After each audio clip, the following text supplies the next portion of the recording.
come and speak to you. What I'm particularly delighted about is you didn't ask me to come and speak about leadership. And quite often when you're in a corporate position, people say, come talk to us about leadership. And I always thought that's a little bit windvat. You know the Afrikaans word? It's a little bit arrogant. Because then you basically go to people and say, listen, I actually know something about leadership. And, you know, life's quite a counterintuitive thing, but as you progress through life, the more you learn, the more you realize how little you actually know about these types of things. So thank goodness, I'm not going to speak to you about leadership.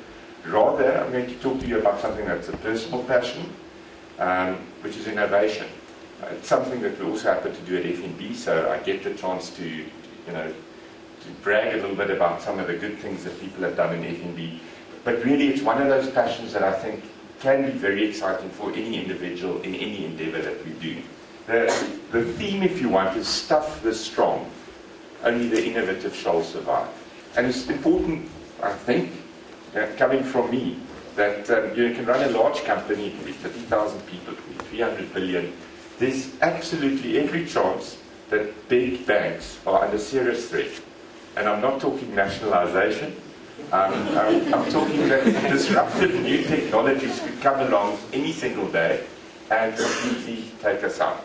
Okay, so being big certainly isn't at all a guarantee for being successful.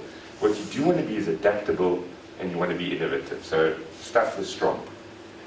I'm going to start this by speaking about somebody called Ignaz Semmelweis. I actually came across him in another book, something which is called The Leadership and the Art of Self-Deception. It's something, by the way, which we also practice at FNB. So the interesting story of Ignaz Semmelweis, he was a doctor in the obstetrician's ward. Did I get that right? Okay, so he looked after women who gave birth. And there were two different wards in this hospital in Vienna at the start of the 18th century.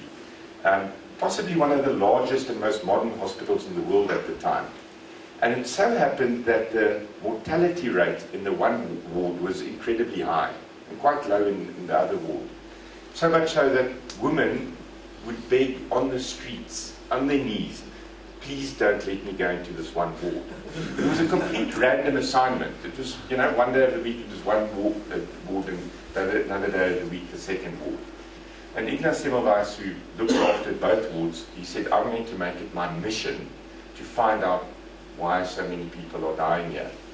And he spent all his working hours there. He started sleeping less and less, trying to detail what went wrong. And he would also, once people had died, spend hours examining them, like you see on CSI or, you know, one of these programs, really trying to find out what made so many women die.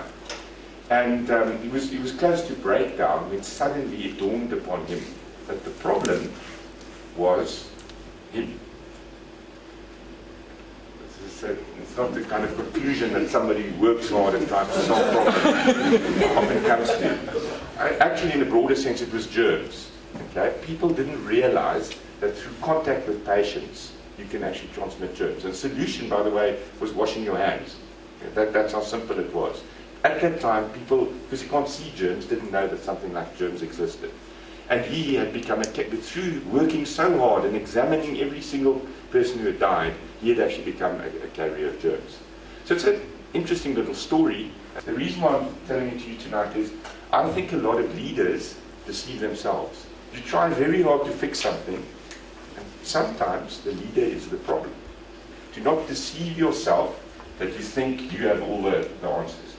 I sit in Bank City, it's on the 6th floor of a big building.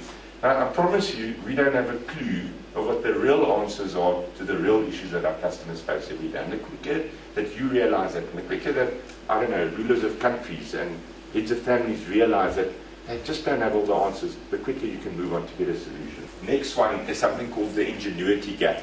So something that somebody called Thomas Homer Dixon, not Homer Simpson, wrote about. And the concept is quite easy. Is we have a rising demand of problems in the world. Incredible amount of problems in the world. I've just got one here, it's the rainforests and now we're eating them up.